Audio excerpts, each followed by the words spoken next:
Hola, ¿qué tal chicos? ¿Cómo están? Sean todos bienvenidos a un nuevo video. En esta oportunidad, quienes habla por acá nuevamente Nelson Fernández de Trading Técnico. Y en esta ocasión les voy a explicar acerca de lo que fue mi operación en ventas para el día jueves de esta semana. Posición en ventas para el par Audi dólar, ¿ok? Eh, Se podría decir que fue mi único trade positivo en el transcurso de la semana, ya que también estuve ausente en los días lunes y martes, es decir, que no pude tradear. En el transcurso de miércoles, jueves y viernes tomé 4 posiciones, si más no recuerdo, sí, 4 posiciones, en el cual 2 fueron break-even, un stop y solamente Audi dólar se me terminó dando la posición en ventas. En un riesgo-beneficio, 1,4.5 aproximadamente. ¿Ok? Entonces, para para este par, o digamos que para la mayoría de mis operaciones, siempre me baso en 3 pilares fundamentales que son fractalidad del mercado, liquidez y neutralización o manipulación. Sí, se podría decir que esos son los 3 fundamentales. Obviamente, para mí, la que lleva más peso como tal, o la más importante, siempre va a ser la zona de la liquidez, más que la estructura. ¿Ok? Se podría decir que si yo coloco en una balanza, si yo coloco en una balanza la parte, ya vamos a dibujar esta línea bien, si yo coloco en una balanza la parte de la estructura y aquí la parte de la liquidez, yo me inclinaría un poco más por la liquidez como zonas relevantes para ir a favor. Es decir, donde yo vea liquidez, yo hacia allá voy a ir. ¿Ok? Y no siempre la estructura va a tener la razón. Entonces, cuando tenemos liquidez de por medio, la estructura pasa a un segundo plano. ¿Ok? Y eso es lo que quiero que tengan en cuenta. Obviamente, a mí me gusta trabajar con las 3 en un mismo, enlazadas en un mismo ciclo tendencial. Es decir, si está cumpliendo un ciclo alcista, me gustaría de que el precio tenga lo que son. Si está cumpliendo un ciclo alcista, me gustaría que tenga la expansión, la acumulación, que cree liquidez por las zonas de arriba, la manipulación que siempre esté por debajo, es decir, eliminando mínimos y después el precio nuevamente haciendo la expansión. Esta es la tendencia más saludable que puede haber en un mercado, tanto alcista como bajista. ¿Por qué? Porque está haciendo eliminación de mínimos para poder ir a buscar la liquidez de máximos. ¿Okay? Entonces se podría decir que esto es una tendencia saludable. Ahora, cuando no se está cumpliendo esta manipulaciones, en esas tendencias, que es decir, que el precio simplemente lo que está haciendo son generaciones de máximos y comienza y hace esto y genera máximos, simplemente tenemos que tener en cuenta de que la liquidez en esta zona está siendo muy, pero muy pronunciada. Es decir, que ya me está diciendo seguramente que la dirección del precio a largo plazo va a ser precisamente por la zona de abajo. Sí, es decir, que el precio va a romper esos mínimos como tal. ¿Okay? Y a pesar de que el precio me haga aquí un máximo, muchos consideran esto como un boss o quiebre estructural. Para mí eso no existe. Y es que, como ya lo había comentado en anteriores videos, en zonas de acumulación no existe quiebres estructurales. ¿Okay? Entonces, cuando vemos precisamente estas zonas, muchas personas entran acá creyendo que estos son especies de acumulaciones, especies de cuñas, me parece que le llaman, o banderines, en el cual el precio al hacer un rompimiento por la zona de la alza, creen que el precio va a terminar haciendo un retest en este punto y va a terminar haciendo una expansión. Y lo que sucede es totalmente lo contrario. ¿Ok? ¿Por qué? Porque ya sabemos que las zonas de liquidez tienen mucho más peso que la parte estructural. Entonces podemos observar de que aquí es un máximo, pero efectivamente fue una manipulación para ir a buscar nuevos mínimos. ¿Ok? Entonces, como les hablaba, yo me baso principalmente en esos 3 fundamentos. Sin embargo, detrás de ellos también hay mucha información que ya manejo aproximadamente hace 4 años. Entre ellos son de imbalances, order blocks, kill zones,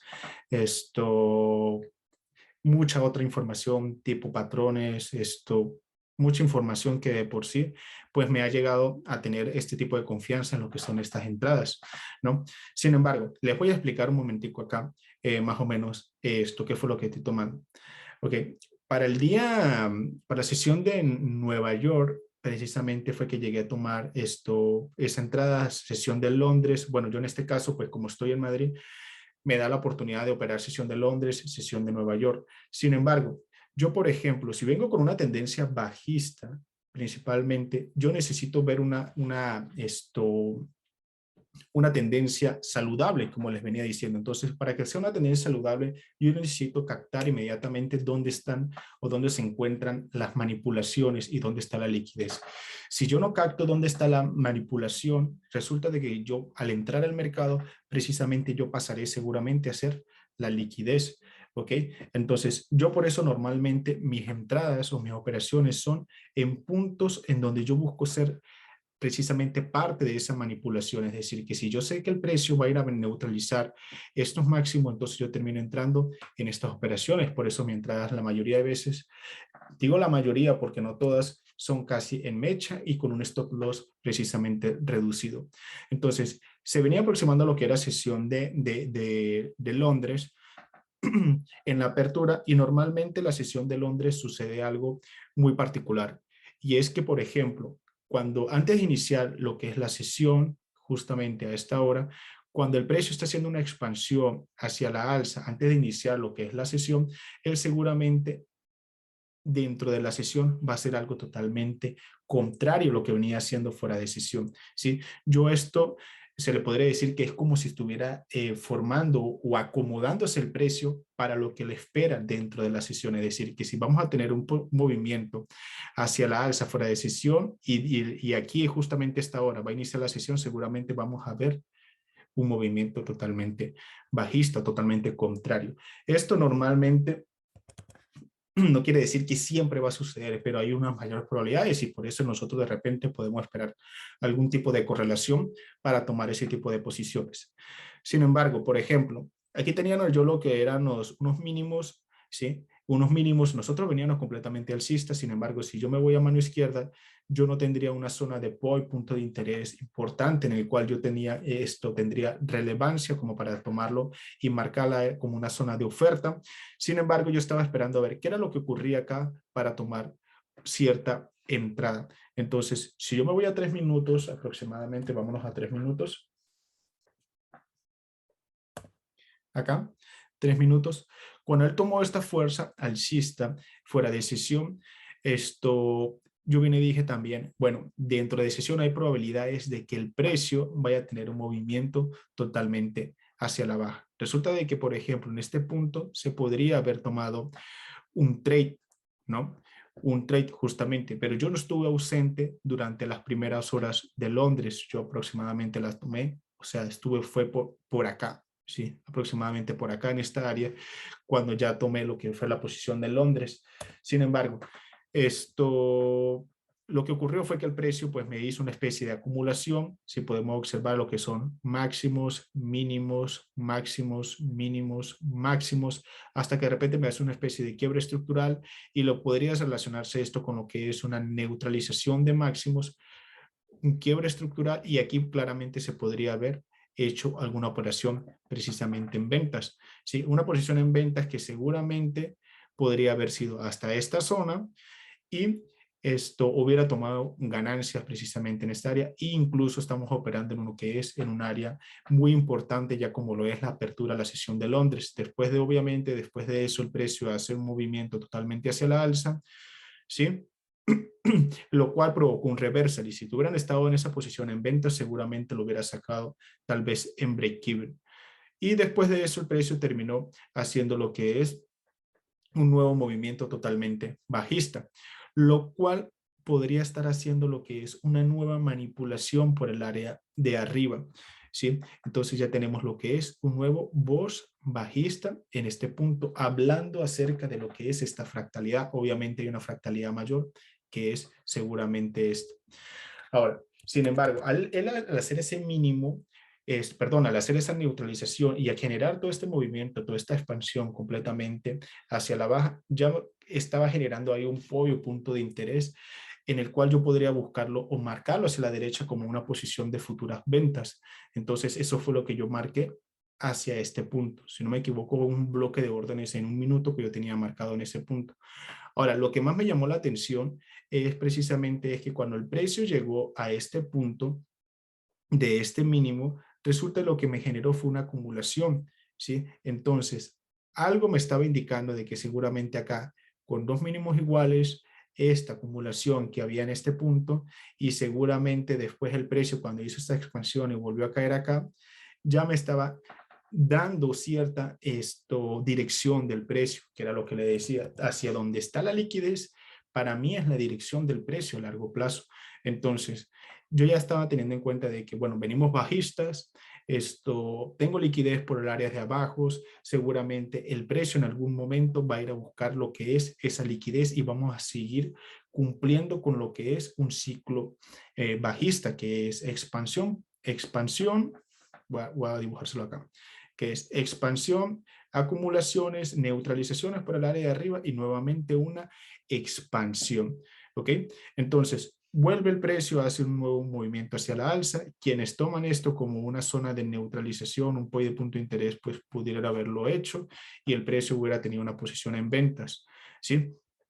Ahora, ¿qué es lo que sucede? Si yo dibujo, por ejemplo, esta zona como una especie de línea, ¿sí? Se ve una línea tendencial, ¿sí? Se ve una tendencia como si fuera una especie de banderín, una especie de cuña, en donde podemos observar el precio rebotando en lo que es esta área. Máximos, mínimos, máximos, mínimos, máximos y mínimos. ¿Sí? Normalmente, yo siempre, mi mayor consejo que le puedo decir, normalmente el precio tiene hasta 3 toques en unas mismas zonas. Es decir, este respeta a este respeta a este cumple 1, 2 y un tercer toque. Este sería 1, 2 y un tercer toque. Ya a partir de ahí, eso va a reventar. ¿Sí? Ya a partir de ahí, eso tiene que reventar hacia alguna dirección. Y entonces, una dirección o la fuga del precio hacia una zona alcista o hacia la alza, quiere decir que seguramente va a tener un reversal bajista. Y una dirección del precio, por ejemplo, si aquí hubiera estado bajista, seguramente hubiera tenido una reacción alcista. Es totalmente lo contrario a como precisamente lo hubiera operado una persona normal. Esto normalmente que apenas está iniciando, ¿sí? ¿Qué quiere decir? Que, por ejemplo, si esto lo toma en cuenta como una especie de banderín, ¿qué hacen las personas que seguramente ven el quiebre o un quiebre, entre comillas, hacia la alza de estructura? De que simplemente al ver ese quiebre estructural van a ver o van a querer entrar en este tipo de movimiento, en lo que es en el retest de simplemente esta especie de banderín. ¿Sí? Entonces, para nosotros ese tipo de patrones no existe. Para nosotros nada más lo que existe es liquidez. Y entonces, aquí como les decía, la parte de estructura pasa a un segundo plano. ¿Por qué? Porque para mí es más importante la liquidez. Y a pesar de que el precio me generó un máximo, ¿sí? Y está haciendo un retroceso, yo ya tengo que saber de que para mí eso no es un máximo, sino para mí eso es una manipulación. Entonces, la estructura pasó a un segundo plano y como ya les había comentado anteriormente también en algún video, que es que no existe quiebres estructurales dentro de unas zonas de acumulación, ¿sí? No existe quiebres estructurales dentro de unas zonas de acumulación. Entonces, por eso podemos observar de que el precio, al hacer este máximo y al tener esta neutralización y tener esta fuerza bajista, volvió y llegó a lo que son mis puntos de mínimos, por lo cual confirma nuevamente lo que es mi tendencia seguramente hacia la baja. ¿Sí? Entonces yo lo que hago es irme a un minuto aproximadamente, tomar el último bloque de órdenes que tengo, que es este, lo extiendo hacia la derecha con un margen de 3 pips aproximadamente y tomo mi posición en ventas. Si yo hubiera querido, ¿sí? Si yo hubiera querido, yo hubiera extendido, por ejemplo, este take profit hasta acá aproximadamente buscando esa liquidez. Ahora, ¿qué es lo que sucede, por ejemplo, con este tipo de trade? Hay que tener en cuenta muy bien de que estamos operando también posiblemente dentro de una zona de acumulación y así como el precio hizo esta especie de banderín, aquí también la pudiera haber estar haciendo. Entonces yo podría estar dentro de una acumulación principalmente. Sí, y algo que me daba de repente no me fuera ajustado que hubiera ocurrido era de que el precio, por ejemplo, después de activarse acá, volviera y de repente me hiciera esto, ya voy a dibujárselo acá, y de repente me hiciera esto y me hubiera sacado nuevamente en break-even. Entonces yo tuviera tenido acá una trainline de repente donde tengo 1, 2 y un tercer toque y tengo zonas de liquidez por el área de abajo. Entonces, ¿qué va a suceder? De que precisamente yo nuevamente me encuentro en una zona de acumulación y el precio va a reventar por alguno de los dos lados y quiere decir de que podría favorecerme, ¿sí? O podría precisamente sacarme nuevamente para seguir con una tendencia principalmente bajista. Entonces, en eso es lo que yo me baso día tras día en lo que es esto, en mis posiciones de venta, de compra y obviamente dentro de las sesiones para aumentar mucho más las probabilidades de un acierto, ¿ok? Entonces, pues nada, chicos, más o menos esa fue mi operación para el par Audi dólar. Espero que lo tengan en cuenta. Esto, más que todo, la parte de liquidez, la parte de estructura y la parte de manipulación, que es a lo que me quería referir principalmente en este video. Y en los fundamentos principales en lo que baso, en lo que yo opero día tras día. ¿Sí? Entonces, pues nada, chicos, déjenme saber si les gustó este tipo de videos, déjenme tu comentario, déjenme tu like y nos vemos en un siguiente video. Bye.